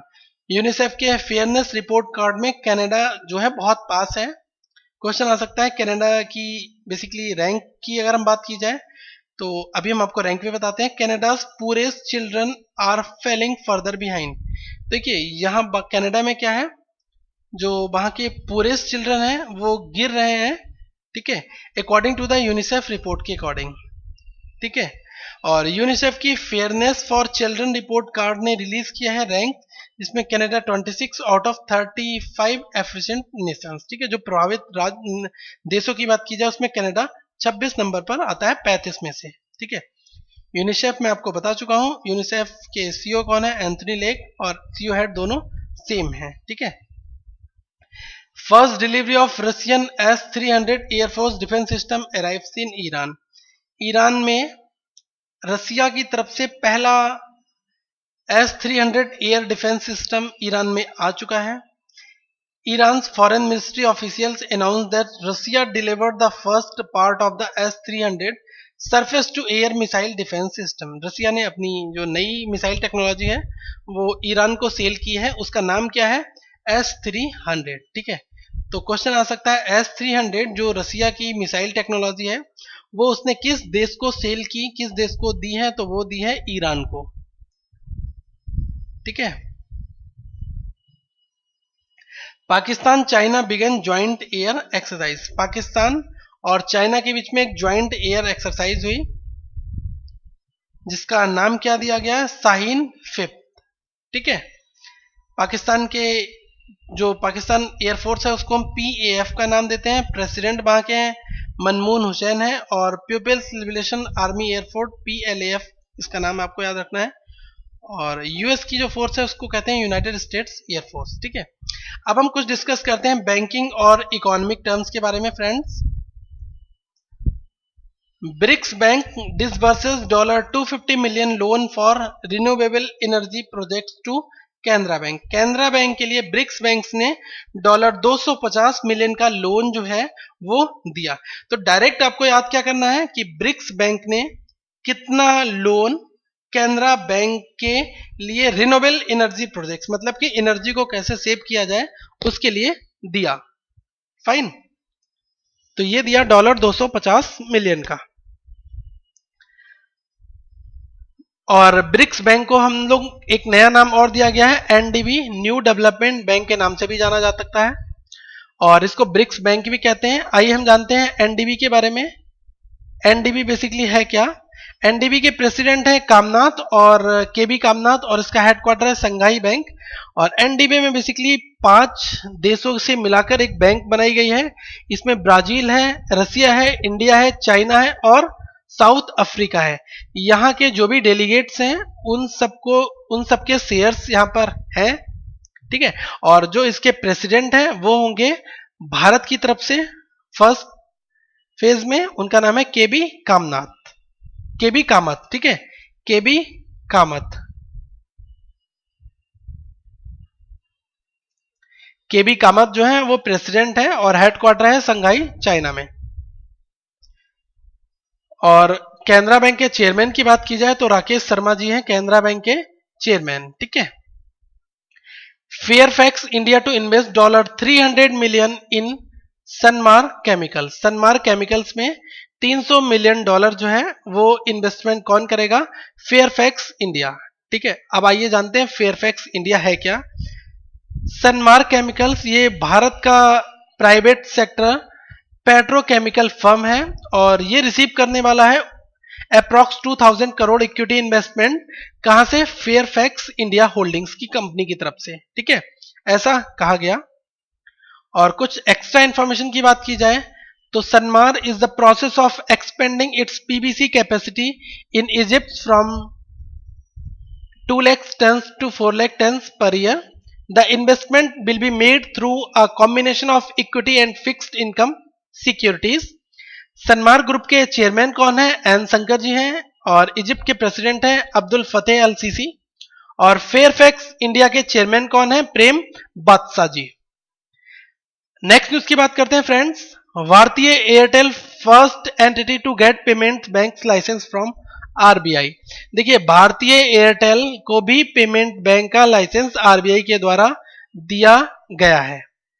India's telecom company Bhartiya Airtel receives its payment bank license that it had applied for a partnership with Kotak Mahindra Bank, a move that it will help the companies take Indian government's financial inclusion plans to the next level। ठीक है, अगर हम payment bank की बात की जाए तो देखिए, पेमेंट बैंक के लाइसेंस जो है वो RBI के द्वारा दिए गए हैं। पेमेंट बैंक के ऊपर मैं जब बैंकिंग की वीडियोस आपको बताऊंगा तो सेपरेट वीडियो यहां पर इशू करूंगा, लेकिन अब ब्रीफ डिस्क्रिप्शन में बात की जाए, The goal behind creating these payment bank is to bring about the financial inclusion।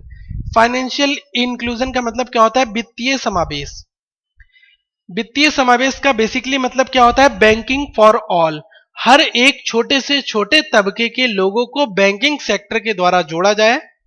ठीक है, जिससे कैश फ्लो को कम किया जाए। जो कैश में ट्रेवलिंग करते हैं इसको कम करने के लिए ही हमने पेमेंट बैंक्स को मार्केट में लाने के लिए RBI ने अपने प्रपोजल्स दिए थे, और ये सक्सेस भी हुए हैं। That is also why the cash limit in the account is set ₹1 lakh. 1 lakh रुपए जो है वो कैश लिमिट सेट कर दी गई है। It will become easier for the people to send money from home to smaller towns and villages while working in a city. जैसे कि अगर पेटीएम को पेमेंट बैंक का दर्जा दिया गया है तो इसमें 1 लाख रुपए तक की कैपेसिटी आप ट्रांसफर कर सकते हैं एक महीने में। अप टू 1 लाख लिमिट है आपकी। 1 लाख रुपए आपके वॉलेट की लिमिट है, और आप इस अमाउंट को अपने फ्रेंड्स या फिर अपने रिलेटिव्स को पेटीएम के थ्रू ट्रांसफर कर सकते हैं। ठीक है, तो ये पेटीएम का ही पेमेंट बैंक्स का मेन मोटो है कि फाइनेंशियल इंक्लूजन को बढ़ावा देना। ठीक है, बात करते हैं कोटक के पास भी है, एयरटेल को मिल चुका है, और भारतीय एयरटेल के सीईओ कौन है? गोपाल बिट्टल जी। ठीक है, तो ये सारी बैंक्स जो हैं इनको पेमेंट बैंक के लिए लाइसेंस मिल चुका है। Campus wallet for students launch by the federal bank. देखिए, ये प्राइवेट सेक्टर बैंक है फेडरल बैंक, और इसने कैंपस वॉलेट नाम से एक सर्विस लॉन्च की है। तो क्वेश्चन आ सकता है कि कैंपस वॉलेट जो है वो किसने इशू किया है? ये किया है फेडरल बैंक ने। ठीक है, federal bank has tie up with the Chillr payment solution private limited to promote the startup technology product campus wallet. कुछ एक्स्ट्रा इंफॉर्मेशन की बात की जाए तो कोची में फेडरल बैंक का हेडक्वार्टर है, और इसके सीईओ हैं श्याम श्रीनिवासन जी, और डिप्टी जनरल मैनेजर कौन है? मोहन केमा।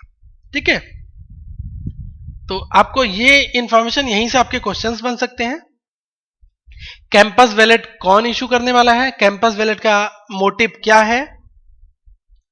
ठीक है, ये एक student identity card integrated with banking technology and the Chillr payment solutions private limited is a technology driven startup company.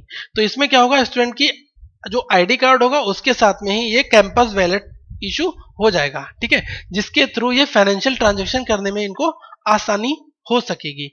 ये फेडरल बैंक का एक वेंचर है। ठीक है, क्वेश्चन आ सकता है कि फेडरल बैंक की टैगलाइन क्या है? ये है योर परफेक्ट बैंकिंग पार्टनर, जैसा कि यहां लिखा हुआ है ना, योर परफेक्ट बैंकिंग पार्टनर। ठीक है, unified payment interface launch, unified payment interface launch कर दिया गया है, और ये लॉन्च किसके कोलैबोरेशन से हुआ है? NPCI, national payment corporation of India, इन्होंने लॉन्च किया है यूनिफाइड पेमेंट इंटरफेस यूपीआई को। तो क्वेश्चन आ सकता है कि यूपीआई क्या है? यूपीआई की फुल फॉर्म क्या है? किसने लॉन्च किया है? तो ये एनपीसीआई के कोलैबोरेशन से लॉन्च हुआ है। ठीक है, और मैं आपको बता दूं एनपीसीआई क्या है। Basically national payment corporation of India, NPCI is a umbrella organisation for all retail payment system in India. जितने भी भारत में पेमेंट्स होते हैं वो सारे के सारे एनपीसीआई के अप्रूवल पर ही होते हैं। ठीक है, और ये 24/7 फंड ट्रांसफर करेगा। जो यूनिफाइड पेमेंट इंटरफेस लॉन्च हुआ है, और 29 बैंक को एग्री हो गई हैं इस प्लेटफॉर्म को अडॉप्ट करने के लिए। ठीक है, आरबीआई के गवर्नर की बात की जाए तो ये हैं रघुराम गोविंद राजन जी। इनका पूरा नाम है रघुराम गोविंद राजन। ठीक है, और आपको पता है आरबीआई में टॉप लेवल पर होते हैं गवर्नर, उसके नीचे 4 डिप्टी गवर्नर होते हैं। पहले हैं एसएस मुंद्रा जी, एचआर खान जी, उर्जित पटेल और आर गांधी जी। ठीक है, ये हमारे 4 डिप्टी गवर्नर होते हैं। जेपी ऑफर्स 2200 करोड़ एकड़ land to banks for a loan settlement. ठीक है, लोन सेटलमेंट करने के लिए इतनी जेपी ने 2200 एकड़ जो है लैंड है वो बैंकों को दी है। With capital down to a creep Jaiprakash associate, जिसको हम जेएल के नाम से जानते हैं, and JP infra are offering land parcels of around 2200 acres to the bank as a bid to buy piece of the lenders and settle most of its loans। JP ने बहुत सारे लोन लिया हुआ है, उसको सेटलमेंट करने के लिए इन्होंने इस लैंड को बैंकों के लिए दिया है। ठीक है, कि आप इसको सेल करिए और जो भी लोन की भरपाई है वो कर लीजिएगा। जेपी ग्रुप के चेयरमैन कौन है? मनोज गौड़ जी। ठीक है, नेक्स्ट बात करते हैं आईएमएफ की।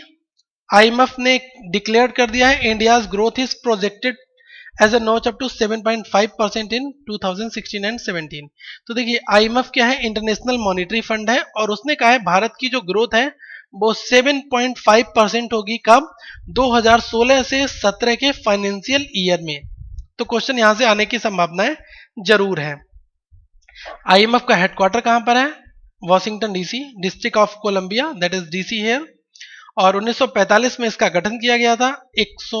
88 मेंबर कंट्रीज अभी तक हैं, लेकिन 189th मेंबर कंट्री मैंने आपको बताया NAURU, ये नया कंट्री ऐड हुआ है। मैनेजिंग डायरेक्टर कौन है? क्रिस्टीना लगार्डे, ठीक है, ये क्रिस्टीना लगार्डे जी हैं, वहां के MD हैं। Tata starts UK steel sale, Tata ने स्टार्ट कर दिया है यूके स्टील को सेल करना। Tata Steel, the country's largest steel producer, has signed an agreement to sell the loss-making 4.5 million metric ton long product Southrop steel plants in Britain to UK-based investments firm Grable Capital for a, देखिए simple से आपको याद रखना है कि टाटा ने UK steel को sale करना स्टार्ट कर दिया है बस, ठीक है। ज्यादा इंफॉर्मेशन है तो आप वहां से पढ़ सकते हैं, यहाँ पर जो मैंने इंफॉर्मेशन आपको प्रोवाइड कराई है। Golden tobacco limited begins implementing 85% pictorial warning rule of its cigarette PACS, ठीक है। आप सिगरेट के पैक्स के ऊपर जो भी और भी भयानक भयानक तस्वीरें आपको देखने को मिलेंगी, ठीक है। 85% पिक्चोरियल वार्निंग दी जाएगी, क्योंकि स्मोकिंग करने से गले में कैंसर होता है, ये मैसेज लोगों तक पहुंचाना जरूरी है। एक्स्ट्रा इंफॉर्मेशन की बात की जाए, nearly 10 lakh people die in India every year, 10 lakh लोग हर साल भारत में मरते हैं, 2700 लोग डेली मरते हैं, क्योंकि वो लोग तंबाकू का सेवन करते हैं। और ऐसा कहा है रिपोर्ट के द्वारा JP नड्डा, जो हमारे यहाँ के हेल्थ मिनिस्टर हैं, इन्होंने ऐसा कहा है, ठीक है। So friends, let's